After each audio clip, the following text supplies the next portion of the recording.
Басқаны айыптауға асықпай, әркім өз кемшілігіне назар аударсын. Құдай өздеріне үкім шығармас үшін сендер басқаларға үкім айтпаңдар. Себебі басқаларға қандай үкім айтсаңдар, өздеріңе де сондай үкім шығарылады. Сендер өзгелерге қолданған өлшем өздерің үшін де қолданылмақ. Неге бауырыңның көзіндегі жанғаны көре тұра, өз көзіңдегі бүренені байқамайсың? Өз көзіңде бүрене тұрғанда бауырыңа, кәне, сенің көзіңнен жанған алып тастайын деп қалайша айта аласың? Әй, екі жүзді. Әуелі өз көзіңнен бүренені алып таста. Бауырыңның көзіндегі жанғаны содан кейін анық көріп алып тастарсың. Қасиеттілерді иттерге тастамаңдар. Інжу маржандарыңды шошқалар алдына лақтырмаңдар.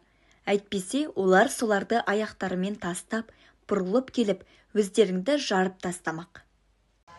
Осы аяттар киелі кітаптан алынған. Киелі кітапты видеоның төменгі жағындағы сипаттау бөлімінен жүктеп алыңыздар. Тыңдағандарыңызға рахмет.